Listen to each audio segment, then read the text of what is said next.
Well, it's Tuesday night in Westview, everybody, and you know where we're at. We're at my flagship ship, Tiny Box Vape Shop of Westview. But that's not what you're here for today. You're here for Season 1, Episode 26 of the Chino Brothers.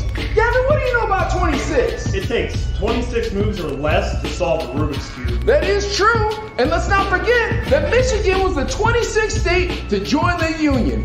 But neither here nor there with all these facts. What you really want to know about is tonight. So tonight we're going to talk about Frankie J. We're going to talk about the baby. And of course, Adlai's going to give his love advice. So without any further ado, this is Season 1, Episode 26 of the Chino Brothers. Yeah. Dude, those are getting easier for me. Although, like, I'm always like, all right, is this gonna look good? But then I see it when we're watching it, I'm like, that looked good. I'm pretty impressed with looks myself. dope, dude. Yeah, you always do a great job with those videos. And 26, again, every time I think about, holy cow, how have we made it to episode 26? Episode 26, dude. It's not just episode 26. We're one episode away from ending our first season. No, that's crazy to think about too. We've wrapped up a whole season of the Chino Brothers. Insane, crazy Dude, to think about. So another thing I was thinking about is like how many shows don't go past one season. You know what I mean? You ever get into a show and you're like, this show is dope, and then before you know it, it's not on anymore. Or you go through Amazon or whatever, and you're like, oh, that show looks dope, and you see how many seasons it has. If it has one season, I ain't watching it, dude. I know. I made the mistake. It was a bunch of convicts out on an Australian island, and you're like, I'm kind of into it. It was cool, you know. It was all a bunch of drama and stuff, and it's back in the 1800s, whatever. And all of a sudden, it's like season 1 over, and you're like, wait, what? That's it? Why didn't they make a season 2, season 3? This is a great show. What was it like? Season 1 from 2013, or was it season 1 from 2020, like, or 2019 or something? I'm gonna say fairly recently, like 2018, 2019. So fairly recently. Because they might still come out with the season 2. Okay. You know what I mean? Of it, but yeah, I forgot what it's called. But then there's other shows that have too many seasons, and you're like, I'm 3 seasons in, and it's supposed to get good now, but it's not. Dude, like Lost. Did you ever watch Lost? Someone was talking about that, how great of a show it was. I was like, dude, it was week to week. It was cool. It was entertaining, but then it just kind of went in circles, and you're like, dude, I'm lost watching this because there's no end. I didn't get suckered into it, bro. I watched 2 episodes and I was like, nope, no thank you. And at the same time, 24 was on. You remember that with Jack Bauer? So I was like, bro, I'm watching this 24, man. It's nothing but action. And like it kind of resolves itself every week and makes it like dope. Plus, like it was like bing, bing. You're like, whoa, that's what time is supposed to be. Yeah. Bro, did you ever watch The Wire? Oh gosh, yes, dude, great show, man. Oh yeah, that was an awesome show too. And I actually rewatched that. Well, last year during the pandemic, you know what I mean. You're watching stuff, and I was like, "This is a great show." And when you binge, dude, kids today they don't know, man. Back in the day when you had to wait a week to see the next episode, you know what I mean? But dude, I was hated that when you're watching Happy Days, and it would be like to be continued, and you're like, "You mother effer." I want to see what happens when he gets over that shark, you know? Yeah, that's right. Bro, I'll say this, and this is legit. What's up, Anahi? Anahi, where do you know Anahi from, Adlai? You're Bakersfield, right, Anahi? She's a groove homie. A groove homie? Okay, yeah, I got you. Groove homies. But that All right, hold on. This is what I was gonna say. Did you ever watch Breaking Bad? Oh yeah, Breaking Bad. Okay. Yes. This is how realistic The Wire is, bro. To the Rust Belt, where The Wire is as realistic as Breaking Bad is to the Southwest. Huh. Yeah, isn't that crazy? Yeah, okay. Interesting. The Wire is a great show, though, man. Woo. Yeah, they need to bring that one back. But that's the problem. With binging. The problem is, all right, you take a lunch break and that hour goes by fast, and you're like, oh, just 10 more minutes. Oh my gosh, let me just finish this episode. I'll waste a Saturday afternoon binging. Seriously. Were you gonna say that when the problem with binging is you get through the show too quick, or no? No, well, there's always another one, dude. I recently been watching. I don't know if it was you or somebody was talking about Dexter. So I started. Bro, I'm not watching that one. Dude, it's a good show. It looks dark. But dude, I was scared. I'm telling you, you'll like it. I was scared for a long time. I'm like, nope, not watching it. Nope. The dude wraps people in plastic. No, Yeah, that not ain't for good. me, bro. Dude, I started watching it. It's really good. It's Really? really good. Okay, I might take a peek. All right, dude. but bro, you told me about a couple of rappers that you said were good, and I'm like, and they're not good. Dude, so getting back, never take hip hop advice from me or streaming advice from me or some of your friends, because you're like, whoa. Hip hop advice from me. I don't know, dude. You have good taste in some hip hop. That's the problem. Is some hip hop, it's like all that raucous stuff. I was like, man, this is the greatest music ever. Sound you know what I mean? Big L, all that stuff. Yeah. Yeah, that's true. But too. then like Beats by the Pound. Bro, I told you that joke. Did I tell you that joke? Which joke? What that girl told me? Because me and this girl one time, we were talking about Master P, right? And I was like, man, Master P, man, he needs better producers. And she goes, yeah, because you understand that Beats by the Pound, right? I'm like, no. She goes, you get everything cheaper by the pound. That's why he has Beats by the Pound. But yeah, bro. So when I worked for Comcast, we'd have to do like these week-long trainings that were all on the computer, and like nobody watched you. And you had an iPad with unlimited internet and every TV show just about that had ever been made because you had every channel of Comcast. Dude, I watched everything. Like, I'd never seen Entourage before. I was like, by the time this training's done, I'll have seen all of Entourage. Then I started Boardwalk Empire. I was like, okay. Good show. Great show. I love that one too. Dude, and that again, streaming, man, it'll suck a weekend out of you, man. Oh, yeah. It's like, oh, one more episode, then I'm cleaning the garage. That garage ain't getting cleaned. I'm telling you right now, man. You just couldn't keep streaming. It doesn't end. And then when you get to the last episode, you're like, oh, make another season. So I don't know. I don't know, dude. Can I throw this out there? I try not to stream as much. Go ahead. I got to throw this out there. Disney Plus, I'm kind of like, about. I tried the Loki series and I'm like, if you guys watching like Loki, explain, well, in a sentence or two, explain why it's good. Because I'm too confused maybe. I don't know. Dude, I'm not watching that crap. And I don't watch the other weird one that was on there. I might watch the Captain America one. I don't know. But I'm not going to lie to you. Just having all them Disney channels at my fingers, all them Disney TV programs and stuff. I didn't have the cable when I was a kid, dude. I didn't have any of this stuff. You know what I mean? I had Channel 13, bro. That was it, man. I had Hal Fishman. And Pussy Cow, bro. That's what I had, bro. And that's as far as it goes. You remember that cat, Cal Worthington, and his dog Spot?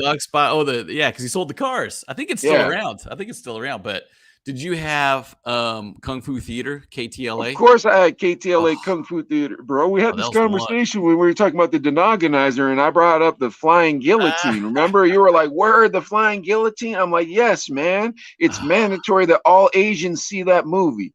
Got to. You got to. Oh, yeah. And then what about the Twilight Zone marathons? Remember those? That was on that was on KTLA.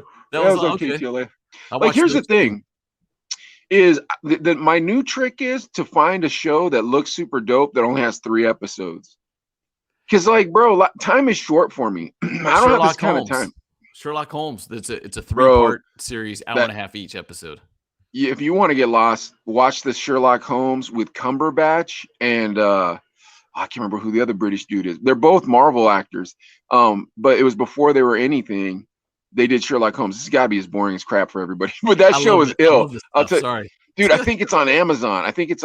Look up Sherlock Holmes on Amazon and Cumberbatch. You know, the dude plays Doctor Strange. He plays Sherlock Holmes. It's the illest show you'll ever see. In fact, I've forgotten it by now. So maybe me and Sherilyn will watch it again. That show is ill, bro. I mean, dude, yeah. But here's the thing. Sometimes you get sucked into a show and it sucks after like 2 or 3 episodes. And you're like, why are people watching this? And then sometimes you watch a show and you watch it as a kind of a stupid, guilty pleasure, like Always Sunny or the Trailer Park Boys or Workaholics. Great shows. Like, but if you're watching that, you're wasting your time, bro. That's for real wasting your time. What up, Gab? Gab, if Brando jumps on this podcast, I'm going to tell him that secret you told me today. So you better give me permission or not give me permission. I already told you I was going to tell Brando. Dude, Gab's got the craziest thing happened to Gavin on vacation. If Brandon jumps in, I'll tell the story, but I don't know if he's going to jump in or not. I should probably text him and be like, bro, if you want to know the answer, because I text him, I said, you'd never believe what happened on Gavin's vacation. And he texts back twice. And I almost want to text him and be like, watch the Chino brothers for the answer, like that old Channel 5 trick. You know what I'm saying? Hook. Fools. Yeah. Watch this. Yeah. Oh my gosh, dude. And then when you back to watching a couple shows, and then you're like, man, I don't know if I like this, but how many episodes do you give a series before you're like, I give up? Because I feel like once you've committed, I give it half an hour, bro. It's too much. Yeah, bro, it's too much out there now. I give it half hour. That's true. And if that half hour is boo boo yaya, guess what? You earned what you earned. I can't do nothing for you. You did that to yourself. You want to make, dude, you got to entertain me, fool. Here's the next thing, bro. Like, I don't see the need for all the pornography on all these TV shows on HBO and stuff. That's how come I never seen the one with the dragons and all that, bro. Because I know it's just straight pornography all over the place. Yeah. Bro, here's the thing. The internet exists. You want to look up pornography? There's plenty of it. You ain't got to show it to me on your TV program. You can have a guy walk into the room, the lady walk behind him. We know what happened. You know, the blanket over the chest, whatever. We know what happened, bro. I get it. We don't need all this pornography. The man grunting. I get it. We know what's going on. Yeah. So there's no need for it, dude. Like, I'm telling you. Yeah, and back to the like picking a show, it's like kind of going to a restaurant. I got my favorite thing at Olive Garden. This is what I'm getting, and I'm not changing my mind. No. Hey, you should try this. Should I? Yeah, it's really good. Okay. You get it, and you're just pissed. Like, oh, dude, I should have got my I ruined my Olive Garden visit. I only get to come to Olive Garden once every 6 months, man. Y'all did this to me. I would rather had soup, salad, and breadsticks than that. You son of a bee. You said the spaghetti was going to be bomb. It tastes like and you lied. So disappointing. Yeah, dude, I'm telling you, bro. I hate that. I can't stand that. And I can't stand when a show goes 2 or 3 seasons and they're trying to fool you. You ever watch Mr. Robot? Yeah, I did watch that. I watched. I knew the whole time it was like, I knew the whole time it was a Fight Club situation. I knew it. I knew the whole time. And if you guys haven't seen Mr. Robot, I apologize for spoiling it. What was it? But like, what situation? A Fight Club situation. Okay. I knew it. I knew the whole time. Okay. Like, and then it was, and I'm like, oh, well, I knew that. I knew exactly that's what was going on. Yeah, I just got confused in it. I got confused. What is it? Yeah, let's see, Gavin. American Century is trying to get more like how it is in other countries as far as television movies. Okay. Just get a little bit more open and free. Sure, we have the internet, dude. If you want to see boobies, go to the internet. Who gives a crap? I'm being honest with you. You want to see boobies? Go on the internet. I'm trying to watch a crime show. I'm trying to watch a kung fu movie. I'm trying to watch whatever it is. And Adelaide, I watch it on my tablet at Panera Bread, bro. So I'm sitting there drinking my coffee. You know, I just have my bagel. You know, my Christian friends are walking by praising the Lord. You know, I got my Bible on the table because I want people to think I'm spiritual while I'm watching movie or TV programs. And then boobies pop up on my screen, homeboy, in front of God in America. I don't need that business, son. I'm not that kind of man. That's kind of weird. Network TV's got to do something to compete, though. You know what I mean? Network TV sucks, bro. You ain't got nothing on there. You know why they can't compete? Because they've always got to be politically correct. But we'll get to that when we get to the baby tonight. There's some but here's the thing. To talk about. Yeah. Regular TV or regular cable does not need to show boobies. Now, speaking of boobies, I think we have a couple fellas who would like to have a girlfriend and see some boobies maybe when they get married, obviously. Adlai, we need to give some fellas some love advice. Are you guys ready? Listen. Hold on. No, because I have to introduce the segment. Now, for those of you who are new to this segment, back in the 1990s, Adlai was what you call a padrote, or for those of you who are not familiar with the language, the daddy pimp, the head pimp. So when Adlai would say love advice, it would always work. And I don't care who you were. You could be Sasquatch. You could be you know, the Hunchback of Notre Dame. You could be, it didn't make a difference. I'm telling you, Adlai's love advice will work. So now bringing it to the 2020s, we asked for viewers to send in questions about love advice for our friend Adlai. And Adlai has not failed them yet. Why don't you bring up that first? Good. All right, here's the first one. Ready, guys? Pay attention over here. And dear Chino brothers, I need love advice. I love the smell of a bacon grease. It's like Viagra to me. How can I talk my girlfriend into using bacon grease as her body lotion and call her a little sausage boy? Okay, about it. And thank you. Well, about it, my friend. About it. About it. Grease. Oh my gosh. Bacon grease.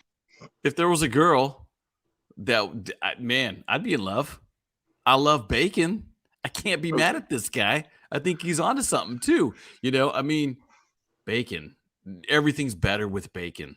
Everything. But he said that the smell of bacon grease was like Viagra to him. So he's saying, so from what I'm understanding at least, and I could be wrong, when he gets the whiff of bacon, then you know what happens, right? A little. So imagine this poor man going to an IHOP, and he can't wear sweatpants.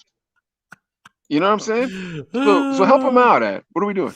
So well, I get it. You know what? You got a girlfriend. It sounds like he just wants to find that perfect match. But man, you got to be careful. If you're talking bacon grease and causing you to get aroused that much, then you got to be very, very careful. However, we did talk about the internet, and there's something for everybody on there. I bet you there's some kind of bacon grease fetish site you could check out and be like, I thought you were going to say bacon grease smelling lotion that you could buy for your girlfriend, not bacon grease fetish.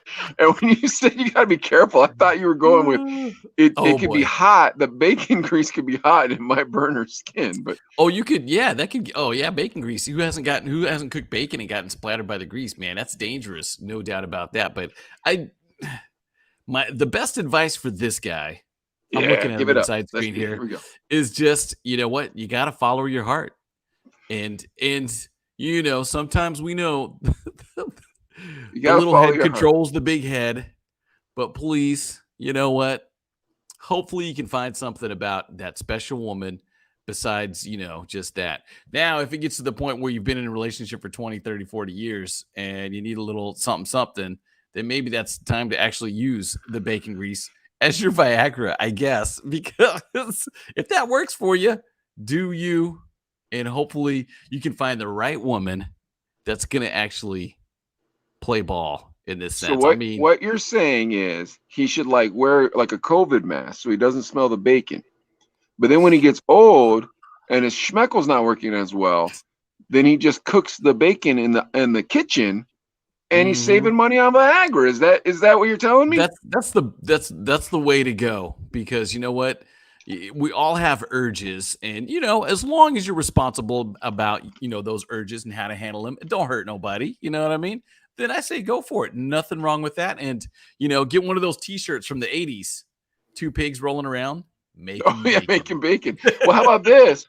We'll send Raul. We'll send you Oh no, this is Francisco. Raul was the karate guy.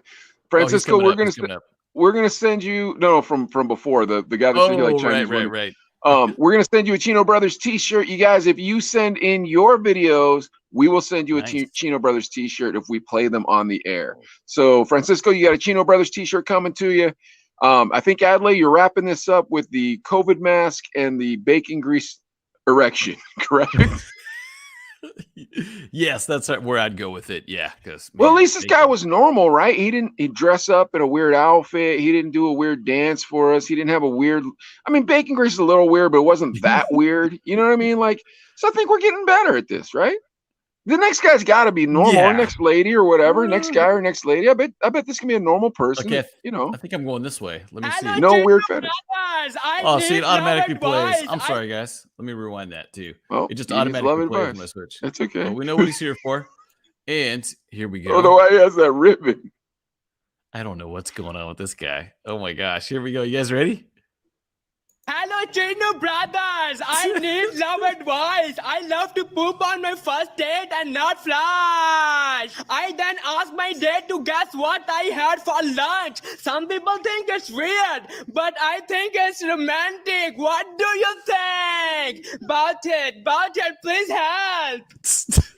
Well, about it, my friend. About it. Ratty. Now, wait a sec. So he takes his first date out.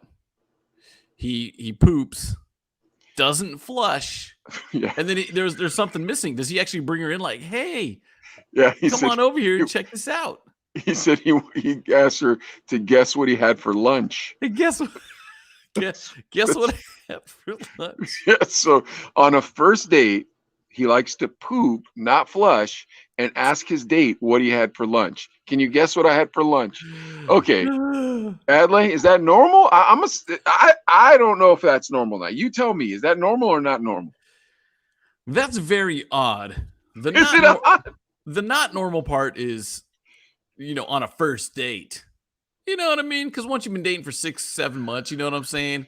The little, passing gas while she doesn't expect it, and see her to like make that. We talked about that before. It's like, that's kind of funny and cute, whatever. Where girls toot in front of you, like, ah. But a first date, man, that's extreme. However, I think a lot of times when we go out on a first date, and women, you do this, you're looking for stuff. You're testing the guy, or whatever, or whatever relationship you're in. But I know that you're testing and seeing like, will he open the door? Will he pull out my chair? When we come in, will he pick up the check when we have dinner? You know what I mean? And this is where guys do it too. Is she gonna even offer to pay? So you're gathering data the first date, and then this guy's thinking like, all right, let's see if she can pass this test, because I don't want to ask what he does on a second date, but he's testing her and saying like, if she can guess what I had for lunch by only looking at the poo that I didn't flush, then she passes the test, and it could be true love. That sounds like a good test. What do you say, Adley? Is that a good test? Are you going to start employing this technique as a single half Asian man? That's pretty extreme even for me. You know what I'm saying? But hey, we all have our ways to kind of vet out the partners that we don't think are adequate for us, for our future. And as you get older, you have less time, so you got to be more picky. You got to get there quick. You got to get there quick. You got to make sure, for sure, right away, as fast as possible, that that's the way it goes. And I don't know. Maybe I was gonna say maybe we could incorporate a little love, a little matchmaking. So if any ladies would like to go out with this guy, hit us. You know what? Maybe we could connect you. We could connect. If any woman wants to date that nice gentleman, I didn't catch his name. But we'll make a love connection. Chuck Adley become Chuck Woolery for all I can tell. That'd be good. Back in 2 and 2. Yeah, we could totally do something like that. But it is an odd thing on the first date, and he's wearing like a 101 Dalmatian shirt too. I think is interesting too. You know how you're talking about how when women first meet men and the man opens the door for her and all that stuff like that. Yeah. So when I was dating Sherilyn. Okay. I lived in Oakland, which isn't a bad neighborhood, but like me and my roommate, his name was T-Bone. We lived in Oakland, and I had this 95 Honda Accord, and someone tried to steal my car, dude. So they pulled the lock, the key lock where your door is. I don't know what they call that besides the key lock where your door is. They pulled the whole like compartment out of it, so that way they could make a key and come back and steal my car. Yeah. Anyways, so I stayed up all night, and then I pretend like I was on a payphone. I parked like up the street from me. I pretend like I was on a payphone all night, stayed up and watched. And then I saw a guy go to my car, and I was like, hey, I started screaming at him, and he ran away. Okay. Smash cut to me and Sherilyn are dating, right? So the only way to get in my car was to unlock the door, the passenger side door. So I'd always unlock the door, let Sherilyn in, and she would unlock my door, and then I'd get in, right? Okay. So this goes on for months. Then one day we go to the car, and I toss her the keys, and she catches me. She's like, what's this for? And I was like, oh, my door doesn't open. So I've been opening your door to let you. Yeah, she was so mad. That's a test that you cheated on. Is what that is, because she probably thought, oh, what a gentleman. He passed the open the door for me test. Yeah. Oh man, that's I must have cheated a lot, dude, on a lot of tests. test. Yeah, on a lot of like impress your future wife tests. I don't know how I tricked her into marrying me. I'll tell you that right now. Too late now. We got kids. Sucker. Oh, that's good. That's too good. But yeah, well, I was gonna say have you done the poop test yet? I'm not doing that poop test. No, okay. That's on homeboy. That's his thing. Not even if you've been married for a long time. Not even Listen, for fun. I'm gonna tell you right now. I'm a playboy when it comes to poop. Just like my man Frankie J. Oh, Frankie J. Yes. Yeah. So, Frankie J was born Francisco Javier Batista, born December 7th, 1975. You know where he was born, Adley? I'm gonna say Houston. No, I thought so too. Oh, wait. Tijuana? Wait. Oh, okay. I was gonna say Galveston. No, Tijuana, Mexico. He was born in Tijuana. Yeah, born in Tijuana, Mexico, and he grew up. When he was 2, his uncle brought him and his family to San Diego. So he was born and raised in San Diego. Exactly, huh? Huh. That is new information. I know. He grew up in San Diego, went to Southwestern High School in San Diego. When he was in school, he sat behind a girl with an amazing voice, and she heard him sing one time, and she told him he was singing "Shy If I Ever," and she encouraged him to start singing. So Martin used to sing that song. He didn't sound like Frankie J, bro. He didn't sound like Frankie J. Come on, Frankie J sounds like an angel. Yeah, true. God bless Martin. He didn't sound like Frankie J. He didn't sound like John B, dude. All right, here we go. You know how old he was when he got signed to his first record? 17. 15. 15. I knew he was young. Dude, it was so weird because he was like into freestyle, and he was singing freestyle music, and it was a Canadian label that signed him. What the heck? I know, isn't that crazy? Frankie J was doing freestyle at 15. Yeah, that's amazing. But then it was like Rascal, where like he didn't really get like blow up or anything like that. Didn't really catch. So it was just like little singles here, little 12-inch singles there, right? Okay, so by the time he's 21, he's working at Hotel Coronado in San Diego, which is where all the bigwigs went, and he was setting up sound there. So he's setting up sound there, and he started recording independently because now he knows all this sound stuff, right? Yeah. He was called by a guy called John Paul Ramirez that told him he was putting together a boy band with A.B. Quintanilla. That's right, A.B. Quintanilla. And for those of you who don't know who that is Selena's brother. Yes. And huge what was the name with of Selena. Yeah, he's the one who produced all the music, wrote all the songs, did everything. Yeah, for Selena. Yeah, it was amazing. So what was the name of the boy band? The boy band was the Cumbia Kings. That's right, homeboy. It was the Cumbia Kings. Now check this out. What they did was they had the Cumbia Kings call him, and he sang over the phone, and they hired him. Wow, that's amazing. I never ever knew that. I did not know that. Dude, this story is amazing, dude. This dude Frankie J, man, I have a lot of respect for this cat now. All right, so AB told him to move to Corpus and quit your job with no notice.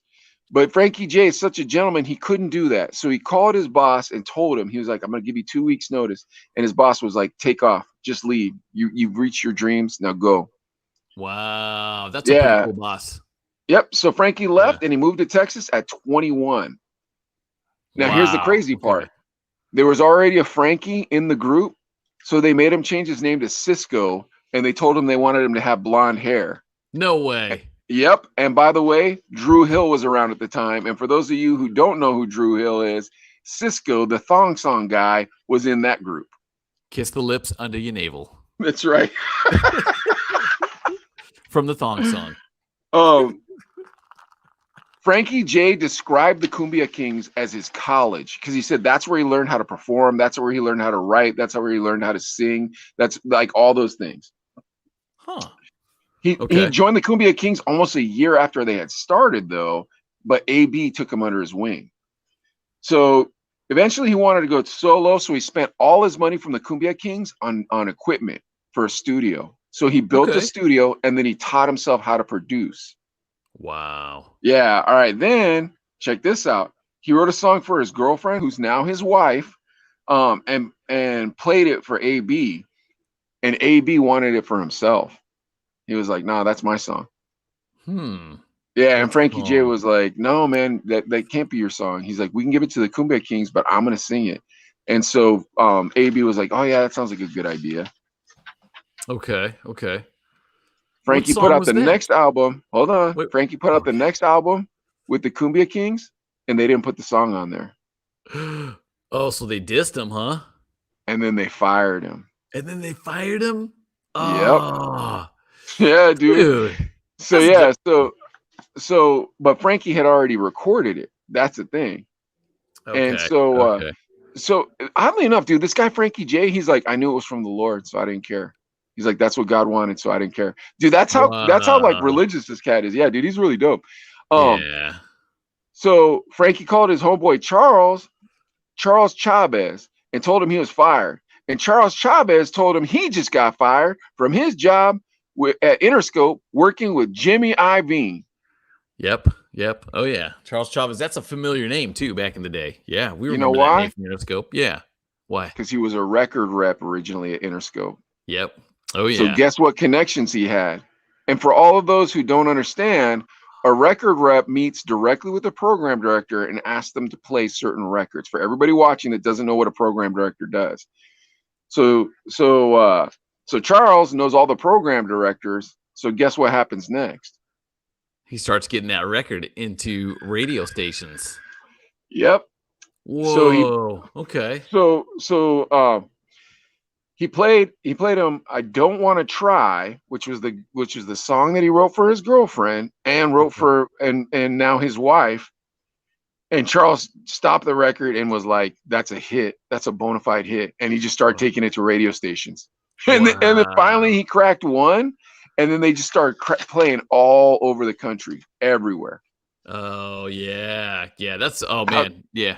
Great. How dope is that? Wow. I know, but how phenomenal is that story that like his homeboy was a record rep?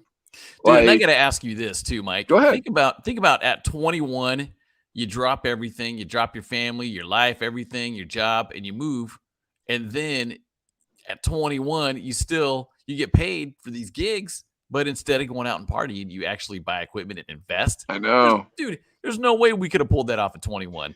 Well, dude, and then on top of it, like keeping a good relationship with Charles Chavez from being in Cumbia Kings, keeping a good relationship with a record rep when you're in Cumbia Kings, right? And then being like, "Hey, bro, I'm screwed," and then him being like, "Dude, that is a hit, and I'm gonna shop it independently." And they shopped it independently, and it got almost national play. Insane, because, and again, independently without a major label backing you, that's a lot of footwork. That's a lot of time on the road. That's a lot of meeting with PDs. That's a lot of grind, homeboy. A lot of times just basically would shut the door on you. A lot of, but like, they won't, because they're the homie. That's the thing. That relationship. Think about it. Yeah. Thank goodness. So when a PD and a record rep get to know each other, they really get to know each other. They go out to dinner, they go out for drinks, everything. So he already knew these cats.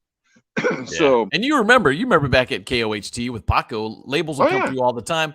There were certain ones that he treated nicer than others, and it wasn't to be mean, but it was just like you had to build that relationship. You had to get in the door. If you're a record rep, dude, that's a tough gig. But once you get in the door, you're good. The next part of this story is gonna blow your mind, dude. My mind's blown already, man. I love this. Guess who called Frankie J next? Guess who called his personal phone once his record starts blowing up? You won't guess. I'll tell you. I think I know who it is. Is it a dude from Houston? No. Oh, it's not. I was gonna say Baby Bash. It wasn't Bash? Nope. Dude, you're never guessing a million years. Snoop Dogg. Tommy Mottola. Whoa. Exactly. Whoa. Now nobody watching knows who that is. That's a big he name. Ran a record company. Tommy Mottola called him and was like, "Come down to my house in Miami." So he went down to Miami. He had this big meeting with Tommy Mottola, and then Tommy Mottola didn't sign him. So they left, and everybody heard about the meeting he had with Tommy Mottola, though. So then, after that, Charles starts shopping the record, and Jimmy Iovine wants him. Clive Davis wants him. The president of Capitol Records wants him. Wow. So yeah, exactly. So the bidding war ended with Interscope and which was Fonavisa, and then Sony and Interscope. Sony was I can't remember who Sony was partnered with, but Interscope was partnered with Fonavisa. Okay. And they were both making offers, and he was like, okay, who got to be themselves that was Latino? And he was like, okay, Gloria Estefan. Like, he started naming all these Latino artists, and he was like, Miami Sound Machine, all these guys, and they were all on Sony. So he signed with Sony. And you know what his first contract was for? 3 albums. No, how much money his first contract was for? Because it wasn't 3 albums. At least $1 million. $1 million. That's right, dude. So his first deal was, hey, you're getting $1 million, put out an album. Yep. Wow. $1 million to 25. So being a Mexican R&B singer wasn't easy. They tried to put him in like a box. They kept trying to like move him around. They thought that Mexican people would not want to listen to black music, and so they made him make Spanglish versions of all his songs. Huh. And his library is amazing. And well, okay, we'll keep going. Yeah, I'm interrupting. That's all right. No, so after Frankie put out I Don't Want to Try, he needed an up-tempo song, right? So they needed him to put out his next follow-up hit as an up-tempo song. Baby Bash offered to sell him a song for $5,000. Frankie pitched a song to Columbia, and they said it was whack. This is no good. It sucks. It's worthless. So Frankie told Bash to keep the song, and they pitched it to Universal, and Universal signed Bash. Do you know what the song was? I'm gonna guess that it was Sugar Sugar. It was. Really? Yeah. So, do you remember how much Baby Bash said he made off of that song? Oh, millions. He millions said of dollars. At least 5 million. He said at least 5 million. Yeah. Dude. And he was going to sell that song. He was going to sell that song to Frankie J for $5,000. That is insane to think. Because, dude, that was a smash. That was a huge record. Is that the song did Frankie J get the Grammy for that one? No, it wasn't. It wasn't even that one. You know, I don't even know what he got a Grammy for because like his other stuff is so interesting. I didn't look that up. I apologize. Yeah, no worries, no worries. But dude, that Sugar Sugar was, oh my gosh, that was on heavy rotation at KOHT in Tucson. So here's the thing. Oh my goodness. So Don't Want to Try was still a hit, right? So he was doing radio tours. And so for those of you who don't know how radio tours work, artists, when they put out a song, part of what Adelaide doesn't call payola will offer a show to each market. So me and Adelaide, we'd get those shows sometimes. It was awesome because we were charging our clubs like $2 a head for everybody who came in, and me and Adelaide would split it. But then we'd bring in John B or whoever, and it'd be like, "Yep, you're still giving us $2 a head, bro. You can't do nothing about it." But that's irrelevant. So they were going on radio tours. So for everybody, once again, who doesn't understand, radio tours is where they'll play like 3 or 4 songs, and then like kind of suffice. And that's how come you'll see like these big shows put together by radio stations, because those artists are only going to do 3 songs. So they'll get 20 of those artists that they're getting for free to do 3 songs. Yeah. Okay. So while he was on the radio tour doing Don't Want to Try, I hope I explained that right. Don't Want to Try. He needed up tempo song to go along with them. And Baby Bash had just signed with Universal. And so he hadn't signed a radio tour yet. And he just went on Frankie J's radio tour. Oh, he's it's like, I'll roll with you. Exactly. And guess what? That made them both sell more records, and they kept doing it. That was the trick. So after that, they went from one promo tour to another promo tour. Bash was given Obsession from Frankie J, or Bash gave Obsession to Frankie, and they kept the tour going. Another great track. Wow. That's the one I bet you they won a Grammy on, because that one was phenomenal. Gosh, Sugar Sugar's, man. I don't know. Wonderful R&B singer. Songs. And then he brought in that Latin infusion that Rascal was talking about last week. Yep. That was the nutty part about Rascal and Chico. They were the actual voice of that whole movement. They helped bring that movement forward, like Danny P brought hip hop to the West Coast. Mm-hmm. Like, dude, we are the Forrest Gump of DJs. We know all the famous ones, and we ain't them. Just kidding. We'll be famous. Don't worry. but just dude, just hearing this story today and then realizing Rascal was in the middle of it, and like hearing Rascal's story last week, this was one of the dopest stories. Like it gave me a completely different respect for Mexican R&B and Mexican hip hop, and it gave me a completely different respect for Frankie J. Like, because before I would clown Frankie J, dude, because he looks like young you. You know what I mean? I'd be like, hey, is that young Adley? Blah blah. You know, just making jokes. Da da da. Yeah. And like he does sing like kind of sappy love songs. They're not for me. You know what I mean? They're very, very syrupy.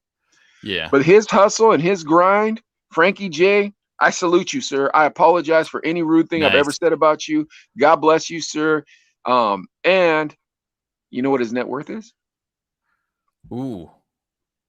Oh, I'm gonna go. Hold on. Kept all his publishing. Ooh. Remember that. I'm gonna go at least. Hold on. Wait. Six albums. Put out 6 albums. Kept all his publishing. But hold on. What was that guess? Just give me that guess one more time. 10 million. On the nose, homeboy. Did you look that up or no? No, huh? Yeah, $10 million. Wow, $10 million. And you know what? We had them last year during the quarantine, 2020. We do like kind of Zoom parties with Groove 99.3, and you'd have to be invited, and we'd email you the link so you could have like because we'd have stars. And one of them we had Frankie J come on, and it was like this screen right here, but with like 30 people. Everybody knows what a Zoom meeting is now. But and Frankie J, man. He would pop on and be like, "Oh man, this is so great! I love being on this. I love being here." And the sweetest guy in the world. Everybody's like, "Yeah, play a song, man, play a song." And of course, got the keyboard, got the mic, and just start singing. And dude, his voice sounds like a songbird. It's just the songs he sings aren't for me. Like that dude, I think he has a better voice than. Gosh, man, I don't know a guy who has as good a voice as him.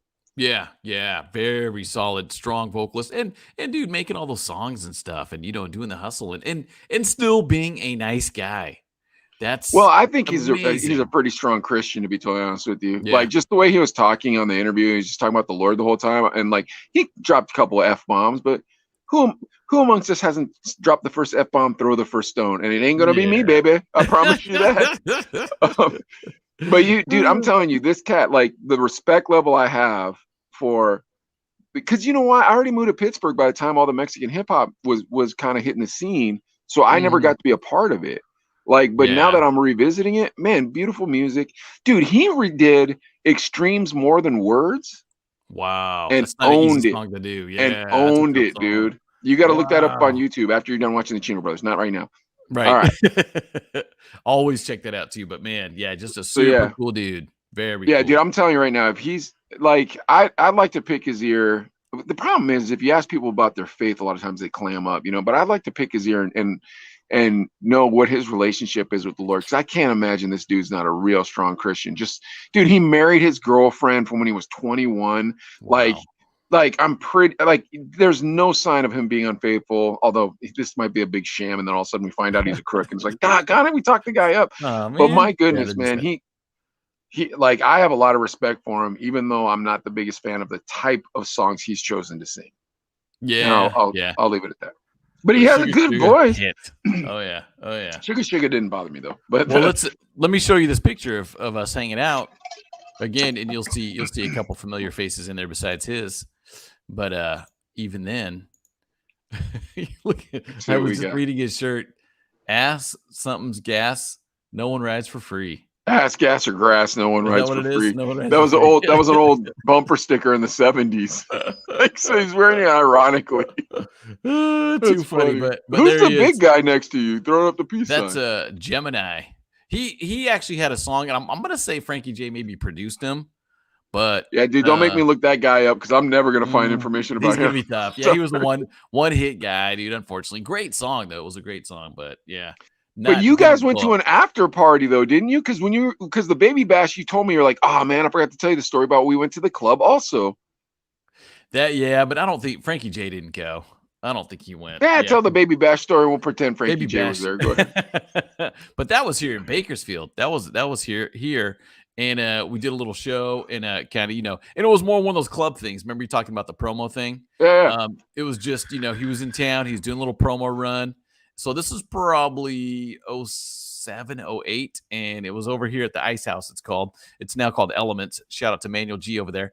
But yeah, we're hanging out, just playing music, doing a club thing. And I think he went on stage, did a couple songs, but it was more of like, roll the dad, or, play the instrumental, I'll rock it. And it's kind of, I'm out, take some pictures with some fans, whatever too. But yeah, dude, it was super chill, man. Just good dudes. And I even remember I was rocking the mic and I learned 99.9% of the stuff I know how to rock a mic is because of this mic, Ichimura. But he told me, could have said sketch. Yeah, I could. Yeah, but Baby Bash and Frankie J is probably there. But they looked at me like, "Man, you should do a morning show, bro." Because I was just cracking jokes. They said that to you? Yeah, it was pretty cool. Man, I was like, "Oh man, tell my PD over there. Let's get things going." But yeah, you should have said, "Would I be funnier than the Mexicans?" Because he knows them. Oh yeah, he knows them. True, huh? And yeah, he was in Houston, and that was probably around the time the Mexicans were in Houston, I bet. Yeah, because it is the time the Mexicans were in Houston. They were the ones that broke this music, dude. Yeah, I'm telling you, they're what Danny P was to West Coast hip hop. That's what they were to Mexican hip hop and R&B. To the Latin flavor with the dude. Yeah.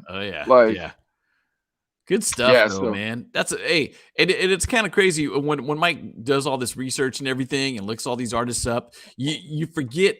You don't forget how much you love these artists, but it reminds you of why you loved them so much. And it just, kind of going into a deeper look at how they got there, who they are, what they become. So, dude, these are like highlights for me, just seeing like, man, this is great to hear the stuff that you dig up about these artists. It's like, man, you love them more. You know what I mean? I'm not going to lie to you, man. I love it when I blow your wig off. I love it when you blow your wig off. I'm like, word, man, I got him.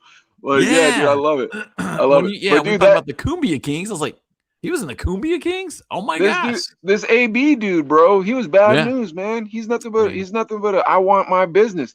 And he's been to jail. Like he's going to court all the time. Yeah, I don't know if he's been to jail. He came by the groove, by the way. He did come. I know they said there was legal issues. So I don't know if he went to jail, but I know he had legal issues. And I saw it on the internet. So it has to be true.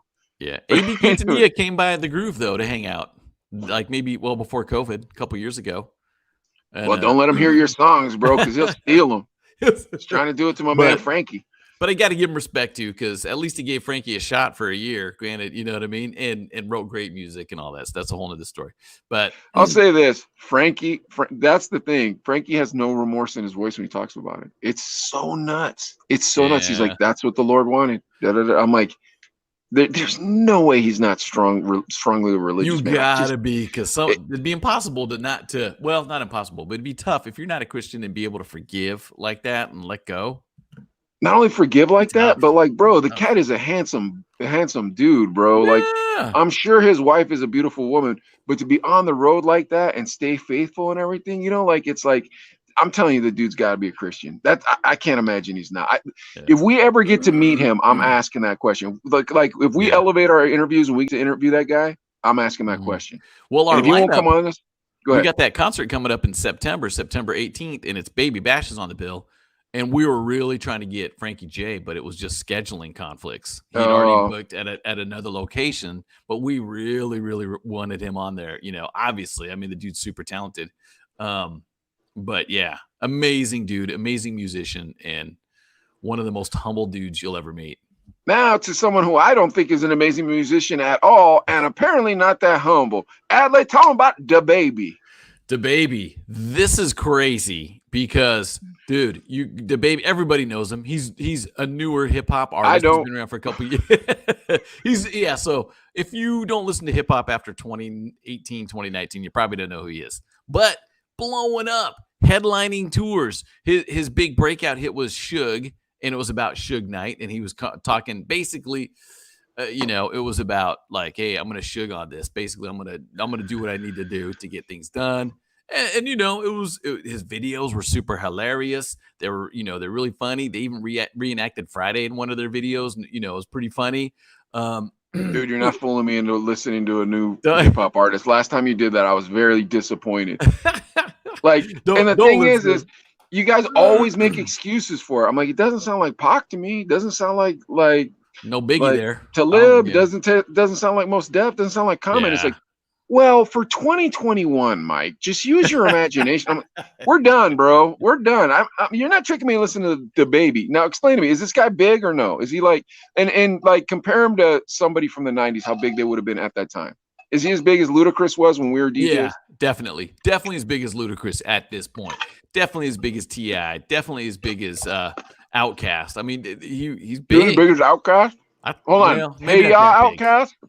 No. Hey, y'all, Outkast or Miss Jackson? Miss Jackson, Outkast. Yeah. Because Hey Y'all's when they went pop and blew up. But the baby's he's a phenomenon. He's a star. He's headlining. Do they play him on Top 40 radio?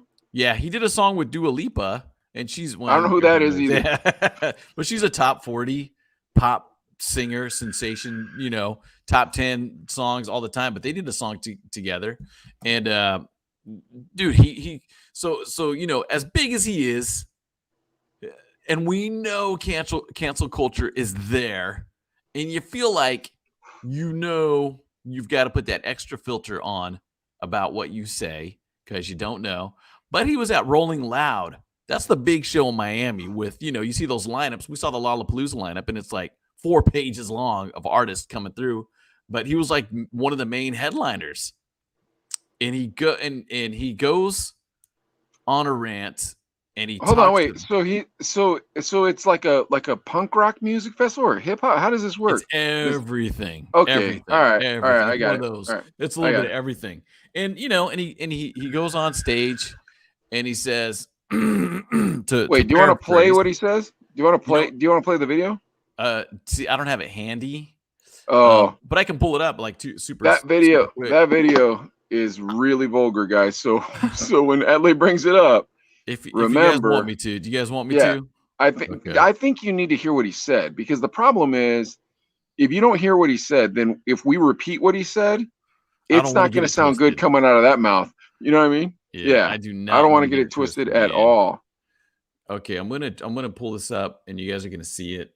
And okay, let me share screen one more time and just check this out. Because even for me, it's kind of just watch. That's what I'll say. Just watch and check this out. I'm sharing the audio and hitting the link right now. All right, watch a commercial come up. It's really vulgar, you guys. You didn't show up today with HIV, AIDS, any of them deadly sexually transmitted diseases that'll make you die in 2-3 weeks. Put a cell phone light in the air. Lady, if your pussy smell like water, put a cell phone light in the air. Fellas, lights up. Fellas, if you ain't sucking nigga dick in the parking lot, put your cell phone lights in the air. Let's be real about this shit. Yeah, keep it fucking real. Some of y'all niggas suspect as a motherfucker. Let's be real. I'll get somebody. Okay, that's the first part of it. That's it. This is about Megan Thee Stallion and a whole other thing. Yeah. But thank you. I was gonna take that off. So he says if you heard exactly what he said. Yeah. If you got these diseases that'll kill you, if you don't have these diseases that'll kill you, put your light up. If you ain't, that's what the baby said, not what Adley said. We're just repeating what this man said. Yeah. And then he says, if you're not going to be in the parking lot performing oral on a dude, then whatever, put your light up. And it's kind of like, and dude, there's been a ton of backlash. Dude, he already got canceled from one show. I saw from Lollapalooza 20 minutes before we came on the air for the Chino brothers. He got canceled from the iHeartRadio Music Festival.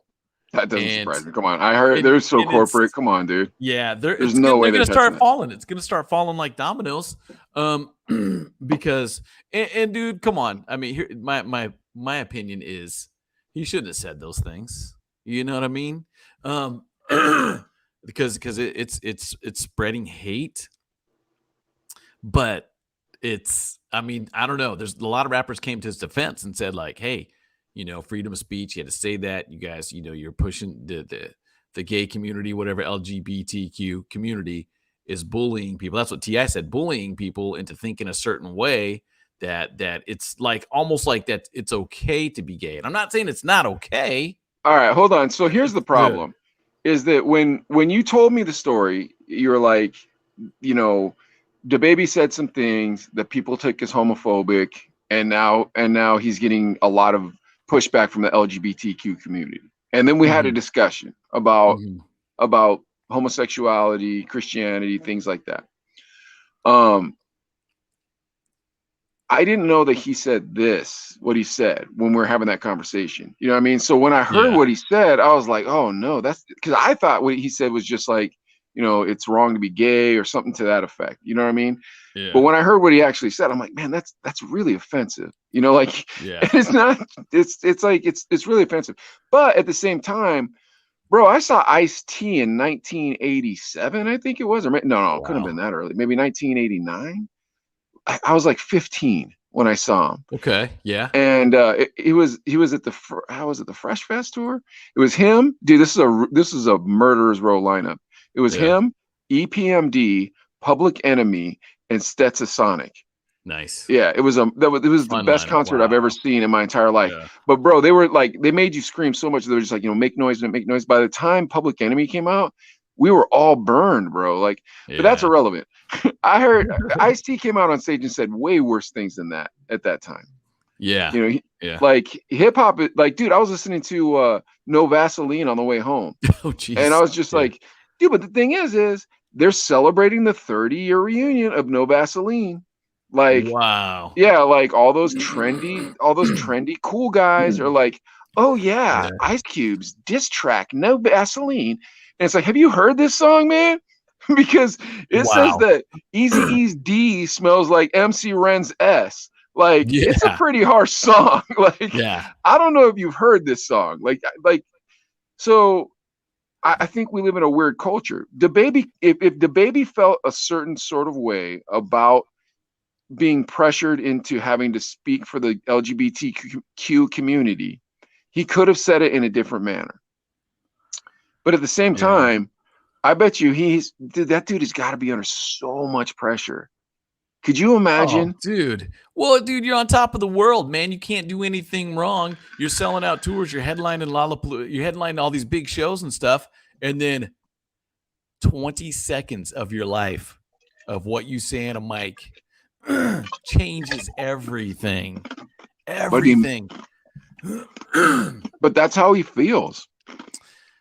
Yeah, and the crazy part is when you listen to it, it says if you don't have one of these diseases. It didn't say gay, straight, whatever. It just said if you don't have one of these. Yeah, but he said if you're a dude S and D. Yeah, that part's you can interpret that as it's pretty obvious. It's pretty obvious what he's saying. But here's the thing: if he said I don't agree with the LGBTQ community or something to that effect, then we can have a dialogue. There needs to be a dialogue. That's the problem. Patrick Bet David, he put up $5 million. This is recent. Put up $5 million, and he said, "I will pay $5 million to $2.5 million to Obama and $2.5 million to President Trump if they'll come and have a summit and we can sit down and have a conversation and I can interview them." Wow. And since then, has a GoFundMe campaign, and people from Saudi Arabia are donating. People from all over the country are donating. Everybody's donating, and all the money is going to the pot. And if the two of them agree to speak, they split the pot right in half. Wow. Dude, I think it's going to get up to $100 million. I think it's going to get up to $100 million. Wow. I think it's going to go pretty high, dude. Because people on the right and people on the left are done. We got to be done. You got to be able to kind of say what you're going to say. And yes, I understand some people are going to be offended and find it to be hate speech. Yeah. Adelaide, when we were kids, a white guy played a half Asian guy in a TV program written by a Chinese guy and stolen. Yep.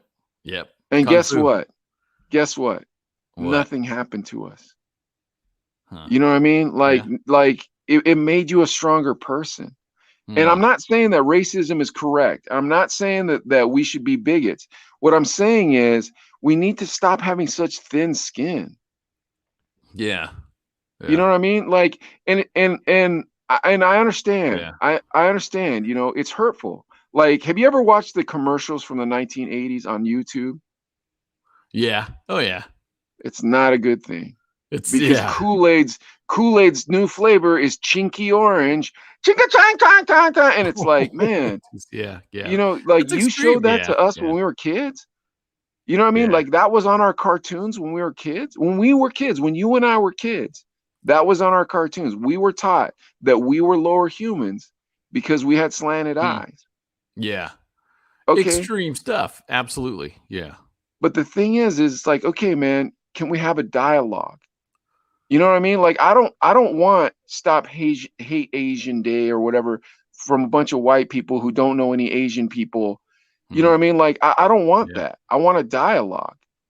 You know, and that's the frustrating part is that the right just wants to get angry and say, well, we're right and da da da. And then the left just wants to get angry and be like, well, you guys are this and you guys are that. It's like, you guys, we're Americans. Yeah. Like me and Adelaide's kids are the first ones that get their shot to just be American, like you guys all had. Yeah. And that's all we want. You know what I mean? Like all I want is for Neo and Cade to be American, bro. And you feel the same way. Absolutely. You know what I mean? Absolutely. Like, no doubt. Like, and it's almost getting to a point where people think that when you talk about this country patriotically, that you're a bigot. Yeah. Bro, I'm gonna tell you something. My grandfather was in a prison camp. He was in a prison camp during the Second World War because he was a Japanese American. And they offered every Japanese American passage back to Japan. And I asked my grandfather, Grandpa, why didn't you leave? And he sternly looked in the face and he said, Michael, I love America. Wow. That's the way it goes, bro. You know what I mean? Like, it is what it is. Like, our kids aren't going to have to deal with that stuff. We are the first ones that get to say that. Yeah. Let's not mess this place up, man. This place is dope. Right, left, get together and stop messing around. Because I promise you this, me and Adelaide got nothing in the middle of it.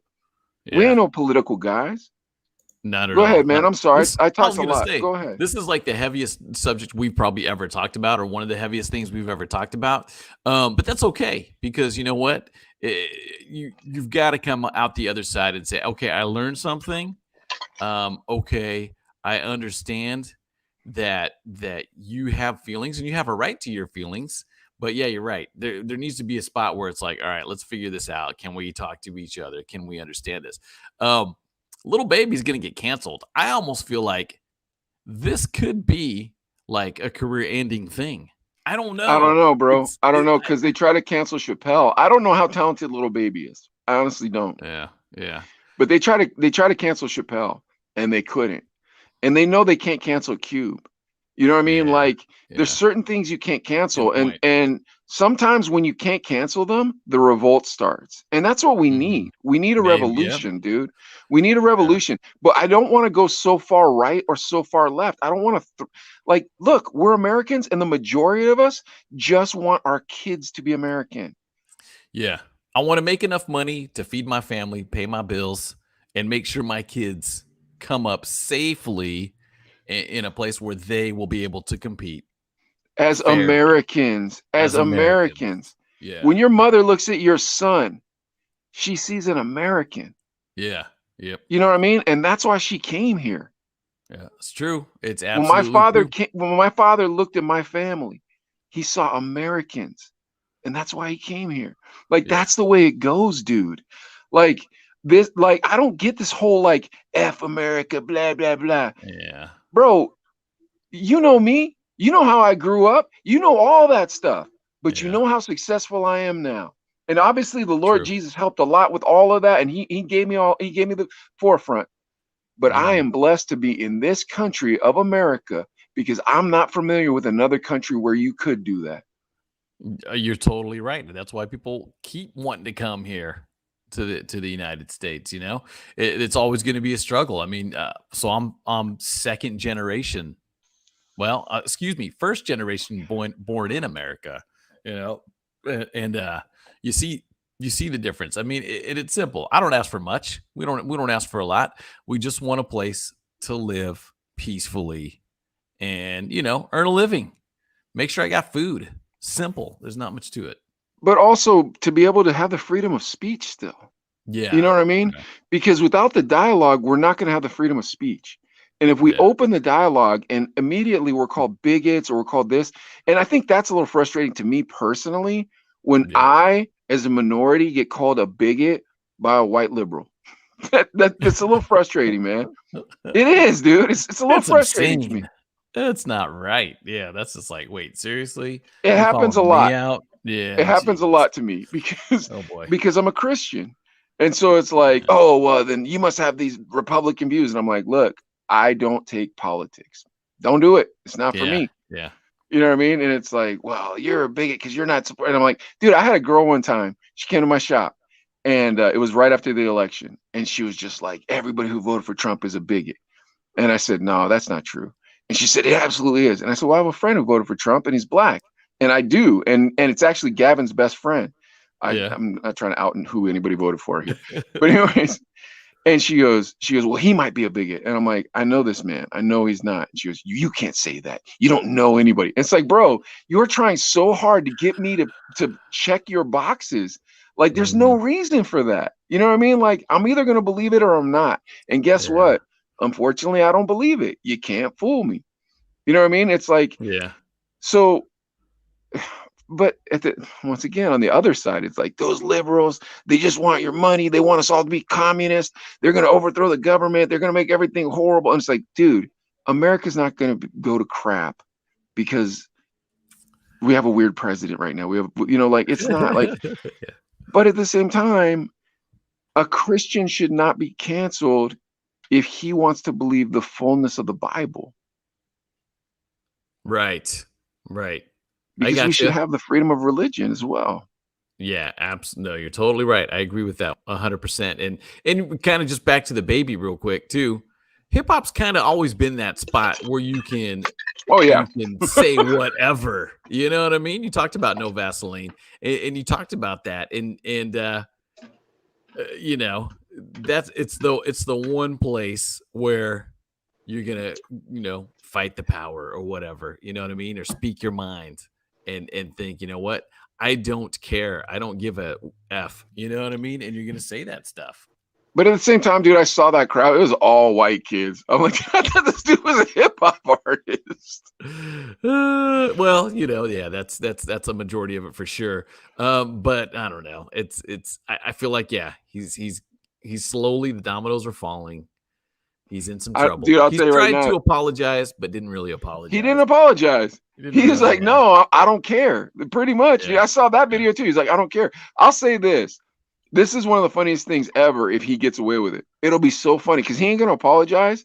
And dude, like Questlove came out and was like, oh, I'm so disappointed. You were on my wish list of people I was going to make an album with someday. And the baby responded, I don't know who that old N-word is.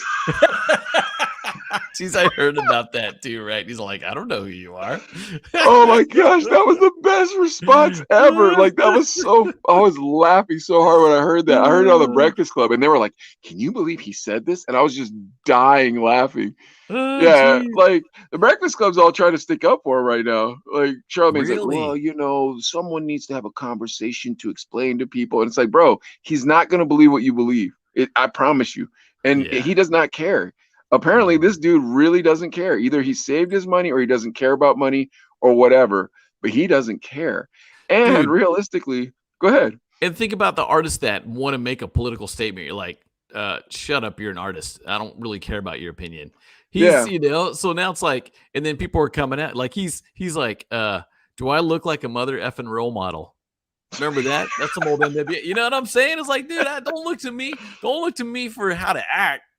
Then all these people are coming out. Miley Cyrus, took him off of Instagram, and Madonna came out and said all this stuff. And do you think there are some rappers that came out to back him up? Like, hey, come on, the baby has an opinion. Let him have his opinion. Well, that's some opinions. That's it's like, dude, here's the thing. This doesn't get down in the community, man. Like, you're trying too hard. It's like. Yeah. So do you think those other artists are like, if I don't say something, they're going to cancel me? And like you're saying with your friend that was like, everybody who voted for Trump's a racist. That was her thoughts. That's what she believed. Do you think if I don't stand up against the baby, are they going to think I think that way? Oh yeah, absolutely. Like, dude, it was like when they failed with the Black Lives Matter thing in the summertime, where all those famous people came, all those famous white people are like, I'm the problem. And every comedian was just like, hey, you want to see the funniest thing you ever saw? And they would just run it over and over again on every podcast, bagging on those dudes. Like, that's the thing. Like, well, so I think that the revolt is happening. I don't think cancel culture has much left in it because, dude, it's eating its own tail. You know what I mean? Like, no matter what, you're not going to be pure enough for cancel culture, no matter what, because they'll raise their purity level next and raise it. And every time they raise their purity level, it's always on stuff that I don't agree with. It's like, look, man, I'm not trying to have an argument with anybody. It's just, I believe what I believe, man. And you don't like that. That's not really your responsibility to change it because I ain't changing. You think I am? Talk to my friend Adley. He's known me almost 30 years. Yeah. People are like, oh, yeah, well, if I yell loud enough, maybe he'll change his mind. That's the last way to get me to even think about agreeing with you. You're going to yell at me and force me to think a certain way. That's not going to happen. It's not going to happen. Raise your voice, scream, burn cities down. Yeah, I'm still going to think the way I think. You know, I mean, it's just going to happen. Especially when you don't care to begin with. And then, it's like, dude, I'm not going to lie to you, bro. You might get mad at me for saying this. I haven't voted in the last 4 elections on purpose. I'm being honest. I have not, dude. Yeah. I have not voted. I'm not saying you shouldn't vote. I'm not saying anyone shouldn't vote. I'm saying I personally didn't because I don't care. Like, I don't care that much. Neither of the two of any person has ever swayed me to be like, that's the dude. Are you sure somebody just didn't make it too difficult for you to get to the voting place? No. Was it because they didn't have water there and it was a hot day? I'm trying to. You just said nope, not doing it. Dude, here's the thing: is like mathematically, your vote doesn't count anyways. But like, people get super mad when you tell them that. So I just don't say anything anymore. Yeah, that's first, and then second, bro. Seriously, I don't trust any of these guys. So I'm not like you got my stamp of approval. It's like, bro, I don't trust you. No offense, I'm not trying to be mean, but you're a politician, dude. I met with a senator one time, and he seemed like he was telling me the truth, and like he might have been, but I was like, look, bro, you can't bring these heavy taxes down on vape. Me and 4 other vape shops. I even made a YouTube video about it, but he seemed like an honest, nice guy. He seemed like just a normal guy. That doesn't mean when you get to be the president, you're a normal guy. It's like, I don't trust these dudes. You got how many people pulling on you if you're the president? Yeah, I don't trust how many people? Yeah, you just like, because again, I don't want to get too political and stuff too, but that's a lot of pressure. That's a lot of people. If you're a people pleaser and you get into politics, it works on a maybe a smaller level, but you cannot please everybody. There's absolutely no way. Come on. Biden, dude, whoever it is, Trump, whoever, I would not want to trade places with them for the life of me. That'd be the worst gig in the world. Awful. If one guy's shaking your hand, smiling, there's 50 other calling you whatever, calling you names like this idiot. You know what I mean? Yeah, man. You're just like, there's no way you can win. There's no way. I mean, it was so close this last election. It's like, there's half the country, is unhappy. You know what I mean? So yeah, I agree with that statement right there. Sherilyn would kill you, Danny. Sherilyn would kill you if I ran for president. First thing she'd do, I'll be like, Sherilyn, where are you going? She's like, I'm going to Southern California. Why? Because I'm gonna kill this dude living in the Inland Empire right now called Danny. If I ran for president, I promise you that. But anyways, dude. I mean, but that's the thing is like, so now our language is being curtailed. And now I'll be honest with you guys. I was intentionally crude on TikTok because I wanted to see if I can get kicked off. I was a little mad when I got kicked off and I had 10,000 followers and 16.5 million views, but I kind of knew it was going to happen. And like, it was like riding a skateboard I wasn't supposed to ride, you know what I mean? Or a half pipe I wasn't supposed to ride. That being said, in real life, like, I just wish that we could sit down and say, listen, these are my beliefs and I don't hate you because we don't share beliefs.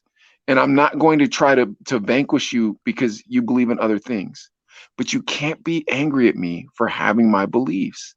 You can't tell me I'm wrong, bad, a bigot, whatever you want to say because of my beliefs. I hate to say it, but that's a dream. And it's never going to happen. Maybe I'm being skeptical about the whole thing, but I just don't see it happening, man. I don't see people meeting somewhere to let's talk about it. It just won't happen. Even you don't even think the Trump and Obama thing won't happen? They'll do it for the money at some point. I think everybody's got a price. If it hits $100 million and they're like, wait, I got to sit across from the Obama or Trump for an hour to be interviewed. And do you think it's going to be civil even if they do sit down? It's going to be a train wreck. It'd be entertaining, but it's going to be a train wreck. They can put that on pay-per-view. I'd pay $50 to watch that conversation. You know what I mean? I would. I see. I have a more hopeful view of America. Like, bro, here's the thing. This is the first time our kids get to be American. And I want them to have that. I want them to have that, all that stuff that we didn't get. I want them to have Black friends and white friends and Asian friends and Latino friends. And I want them not to notice. Yeah. You know what I mean? I want them, dude, that's what I want, bro. Like, and I will say this. The Bible does say blessed are those who hunger and thirst for righteousness, for they will be filled. That's one of my favorite verses. This isn't for me to get all religious and preachy on everybody. I apologize if I did. But bro, I can't imagine I'm wrong. We do. What are we going to do? Abandon the dopest country in the world? That ain't happening. I ain't leaving. I'll tell you that. Well, we Daddy. Dude, nobody wants to be your friend, Daniel. I love it. I'm kidding. But dude, here's the thing: that hypocrite, he probably knows more Asians than we do. Like, he knows way more Asians than we do, so he can stop with that bull crap. I know you had lunch at Panda, so don't tell me. Don't tell me that. But anyways, like that's the thing, and I don't mean to get all preachy and all that stuff, but bro, like you should just let these people read what this idiot too funny. I'd kick you out, Adley.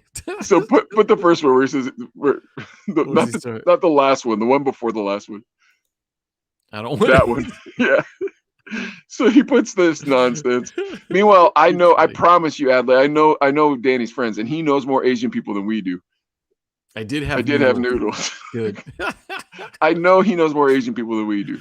Like, dude, I was at Danny's wedding, and one of the bridesmaids was handing me Asian crap that I'd never seen before. And she was like, oh, yeah, I know that you enjoy this Japanese, da-da-da. And I'm like, I've never even seen this food. But I'm eating the food because I don't want to look like I'm uncultured. Oh, yeah, my dad used to give me this. So I know Danny knows a lot of Asian people. Don't let him fool you.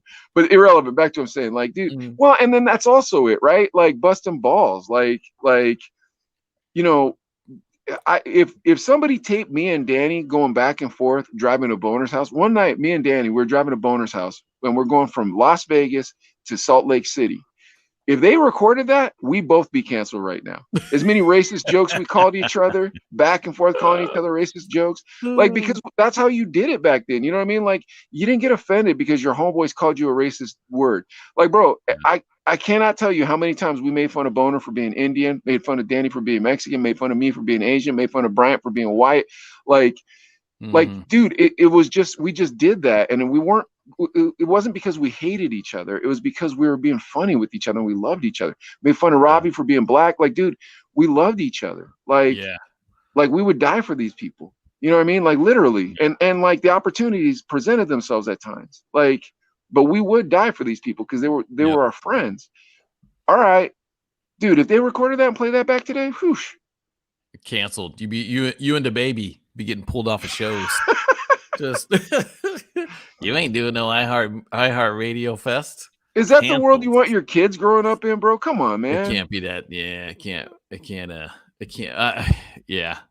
Something's gonna change. Breast friends are German, American Indian, and Asian. And we made fun of each other for it all the time. While drinking, and dude, we drank Danny's grandpa's moonshine. his what? His Tata's moonshine. We go down to TJ. This dude would give us this moonshine. It was his tequila moonshine. That stuff would take the paint off a car, dude. That stuff would take the paint off the car. And that dude had a heavy pour too, bro. Yeah, I'm telling you, man. That dude had a heavy pour. And dude, now we're in Tijuana, banged up on this hooch, and we got to find our way back to the United States. Oh, geez. That's crazy. You know, speaking of moonshine and stuff, my grandfather was a Methodist minister. My great-grandfather was a moonshine runner. Never knew that till maybe In the 2 years Midwest? ago. This is back in Kentucky. It was in Kentucky. Oh, Never wow, knew you're people that. from Never all knew around that. the world, I was all like, around the holy country. cow. Yeah, because my dad didn't really tell me about that side, but my uncle told me. My hillbilly uncle up in the mountains here. He was Dude, like, one of my yeah, best friends your is a great grandpa. moonshiner. One of my Yeah. best friends is a moonshiner, and you know this person, so I'm not going to say their name. Still? But I'll say this. Yeah, you know this person. I'm not going to say their name. No, they're not still a moonshiner, but they were a moonshiner. Wow. Listen to this. This friend of mine, I'm not going to say his name because a lot of people on that watch this know this person. This person got his now wife pregnant when they were kids, and he couldn't afford a baby's crib, so he ran moonshine so he could buy the baby crib for his wife. You gotta do what you gotta do. That man is a hustler, bro. Yeah, That's my dog, bro. I'm telling you. Yeah. Hold on. What's Danny saying? Get some of my Gramps moonshine. We will. Dude. We will. No, you don't want none of that, bro. Is You don't this want none of scary? that, Ricky Bobby. Bro, I'm telling you right now. Now, granted, I've had northern moonshine and southwestern moonshine. So, like, the moonshine up here, it puts you down, bro. It puts you down like a dog. You don't even get to enjoy yourself. Yeah, dude. This cat sold me moonshine when he was our UPS driver. He sold me moonshine.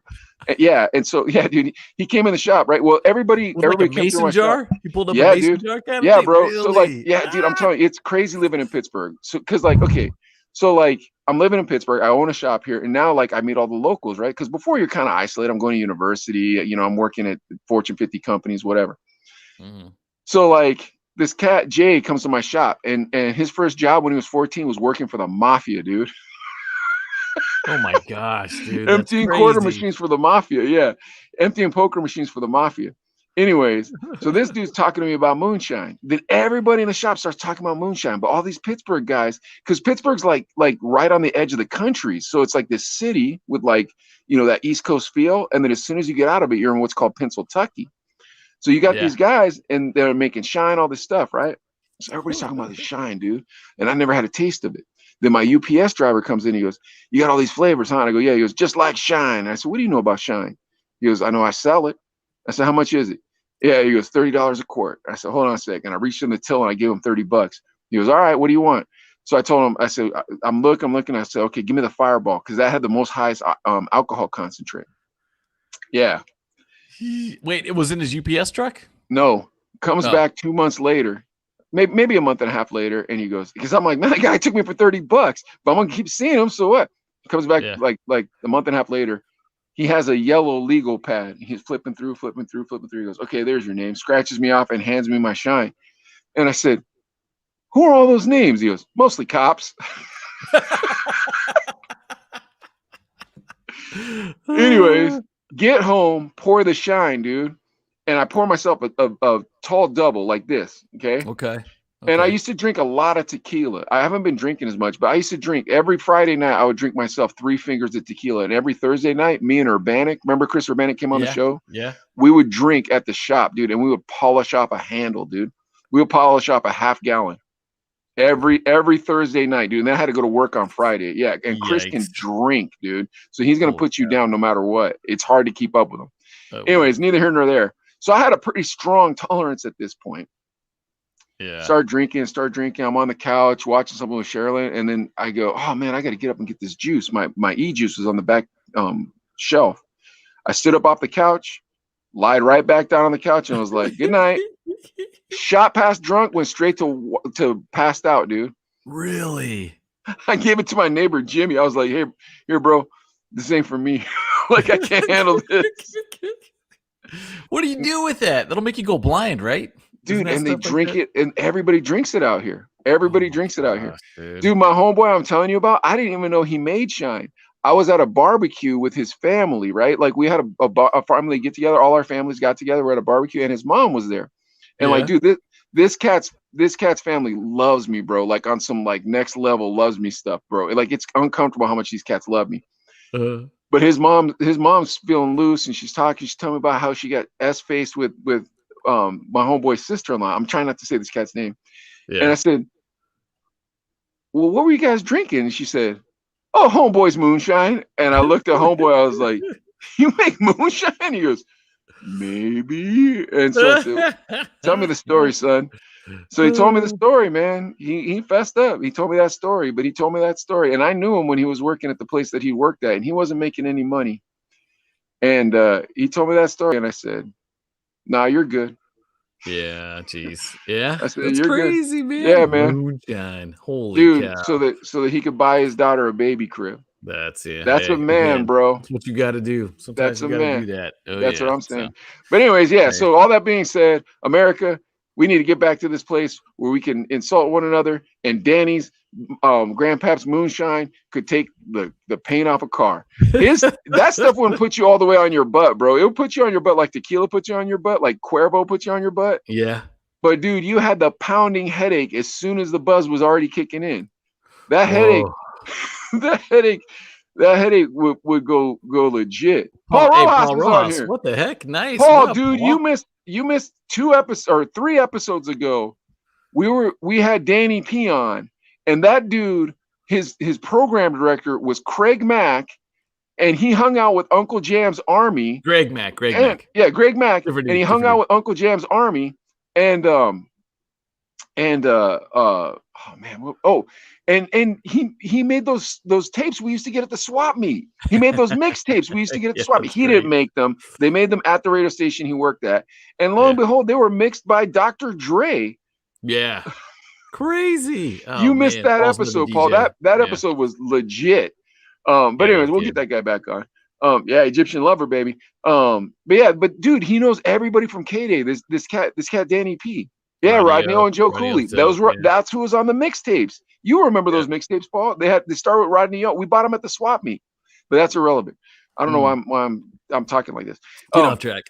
Yeah, but my point in saying all of this is to say we need to have an open dialogue where we can talk, and like not having an open dialogue and makes us hate America.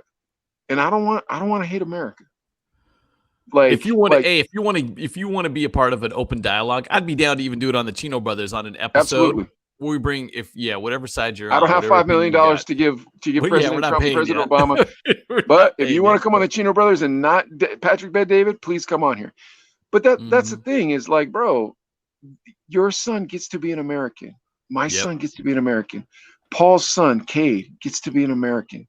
Like this is the first generation where it's not tagged with something else. It's American. Yeah. It's not Asian American, Mexican American. It's American. Yeah. There is a way. It's called the American flag. Yep. You know what I mean? Like, that's the thing. Yeah. And if you want them to be able to get that full rich life that we would have gotten if we would have been treated the way they were treated, we have to have freedom of speech. We have to. And you have to have an open mind and understand, like, hey, you don't know where everybody's coming from. You don't know how they got there. You don't know their experiences. That's where you've got to have an open mind.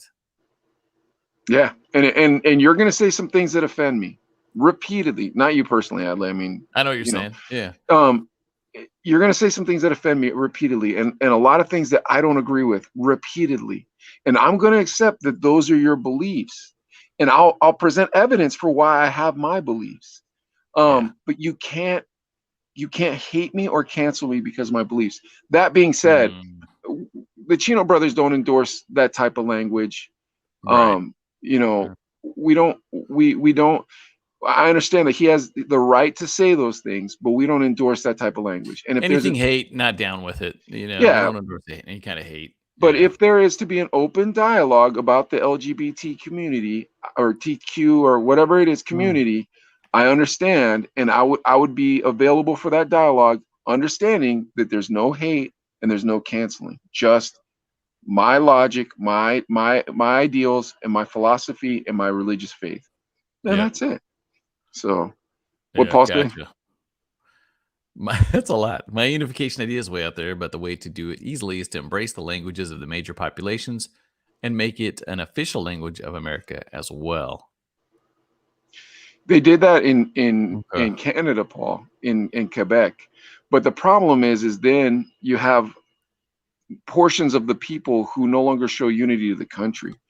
I think that we need to be more tolerant of native languages of our citizens, But at the same time, there needs to be assimilation to our culture. Your parents knew that. My parents knew that. Yeah. Adelaide's parents knew that.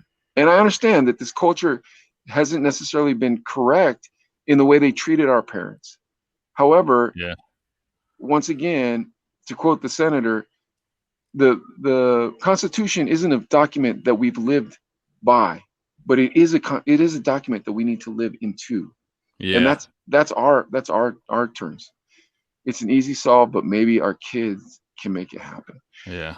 I'm hoping that our kids can man, this is like we're debating with Paul now. I'm hoping that our kids can see the error of our hatred on both sides, on the side of the minority and the side of the Caucasian. And also we need to stop the fallacy that the minority cannot be racist. When I hear people say things like that, good point. It's very frustrating to me. And I know that I've been very racist in my life, and I apologize to Caucasian people for the things that I've said. And Adelaide, you've heard me say them out loud in public. And I understand they're not the hated group right now, or they're not the endangered group right now. So you can say things about them. I don't think that's correct. I don't believe that you should say things about Caucasians impolitely, or someone's political ideology impolitely. This is what they've chosen to do. When we were growing up, if your father voted for Carter, but your uncle voted for, the other person. Yeah. I don't remember who it was. Who did Carter run against? I do remember Carter though. Then that's how it was. Or Reagan, because Carter ran against Reagan. So if your father voted for Carter and your uncle voted for Reagan, that's how it was. And you didn't argue with each other about it. It's just, hey, this is how I feel. This is who I want to vote for. And that's how it goes. Danny, I agree with Mike, and I might not believe what you believe, but I acknowledge that you have the right to believe what you want. You know what? I'll say this. Man, we're going into some real deep water. Yeah. We'll wrap it up after this last comment, because we're getting deep. We're getting deep. Well, which is okay. When I got fired from the radio station, Adelaide, you know that I found the Lord then. And we don't want this to be the Kirk Cameron podcast, so we're not trying to push faith on people, but it is what it is. I can't lie about my life. So when I left Hot 98.3, I found the Lord, and that's how I ended up starting a homeless ministry in Pittsburgh. Our friend Brian, you know Brian, Danny's friend Brian, he's an agnostic by all counts, or maybe he's changed, I'm not sure. And I've told him about the scriptures plenty of time. We had Bible study together, we've prayed together, so on and so forth, because he was going to Afghanistan. Even if he wasn't, I'd want to do that. But when he was going to Afghanistan, I didn't know if he was coming back. Right. And I wanted to make sure, anyways, all that being said, there was a time in my life when my faith got very difficult. When I was doing homeless ministry, it gets very difficult. You're around very hard stories and very hard lives, and you understand how life deals people very bad decks sometimes. And man, it was really wearing on me. And I told Brian, I said, Brian, man, I'm having a hard time with my faith. And he said, Mike, keep your faith. Keep your faith. So months go by, and I go back to him. I said, Brian, you don't even believe the same faith that I believe. Why would you tell me so desperately to keep the faith? You were so desperate telling me, keep the faith, keep the faith. And he said, Mike, because I know you believe, and I know it makes you a better person. That should be America. Yeah. That should be America. I don't know if Brian will ever believe what I believe. And I would love him to, that as a Christian, my heart goes out to spread the gospel to everyone. But anyone who knows me will say, I don't beat the Bible over your head. Even though I tell you the Bible, I won't beat it over your head. Okay. Yeah. That being said, respect my ideas. You see where I'm going? My friend who doesn't believe anything of my ideas, has heard lots of my ideas, respects my ideas so much that he says, don't lose those ideas. Yeah. Even though I don't agree with them, don't lose those ideas. That's what we need as America. Like, the problem is we're trying to convert people to be Republican or convert people to be Democrat. It's like, look, let's stop doing that. What do you firmly, honestly believe? Okay, I'm a Republican. I firmly, honestly believe in family values. Okay, die for that idea. Keep that idea. You're a Democrat. What do you believe? I believe in immigration reform. Okay, die for that idea. Believe in that idea. Don't change that. Don't get me to sway that idea. You believe what you believe. You believe what you believe. But let's live in this country together as Americans. And that's my final statement. I apologize for going so long. Right? No, it's good stuff, and it's just things like the baby doing stuff like this. I mean, at least it's getting people to talk, and maybe hopefully there'll actually be some serious dialogue coming out of it. Hopefully. So, and also I also want to say this to anyone who watches this. Adley has nothing to do with what I have to say. Don't hold anything I just said against him. Don't try to cancel him because I said what I said. But I didn't want to hold back. Yeah, and I'm glad you didn't. But however, we got to wrap. We got to go. We got to go. We appreciate everybody watching, tuning in. Make sure you tune in on Thursday. And can I go ahead and tease who's coming on? Yeah, please. I think it looks like I'm trying to get Paco back on. So I'm hoping that if we can get Paco on, I'll be so happy because that's the final episode of season 1. And you guys, for those of you who've been watching all the way through, thank you. God bless you. I hope you're doing good. Yes. But the final episode of season 1 is coming on Friday or Thursday. Then after that, we're taking 1 week off, possibly 2, but I don't think so, depending on how long it takes Adley to put up his studio. We're going to take 1 week, or also add how long it takes you to get stuff. Because I was looking at your Amazon today because I was like, what's landed? And one of your lights landed, the other one didn't. And then all 3 posters aren't landing until you get back, and possibly not. Okay. So so there might be stuff not landing fast enough. But sorry guys, I could have told them that in the green room. But we're taking a week off, and when we come back, we'll be here with season 2, our new studios. A big guest that you never heard of, but he's a big guest to us and a big guest in the city of Tucson. Okay, yeah, because it's probably too early to tease, but can I name a couple of the guests that we're working on? Yeah, Dwayne Chavez. That's Freddie a lock, Strokes. Right? Yeah, Freddie Strokes. That's a lock as well. Chico from the Morning House Party. I don't know if that's a lock at all by any stretch. But yeah, we're filling it out too. So I think there's some really awesome guests coming up for season 2. Season 2 is going to be so dope. Amazing. Yeah, season 1's amazing. We got one more, but let's relish in what we had. And thank you guys for watching. And we appreciate seriously. Yeah. Thanks for doing this, man. I thought we were doing this for you, and it's turned out to be way more for me. It's for both of us and for everybody watching, all thousands of people that are going to see this video. We appreciate you tuning in. No doubt about that. Yeah. So, all right. With that, be safe. Later. Yeah. Follow us on blah, blah, blah, blah, blah, blah, and that's it. Bye.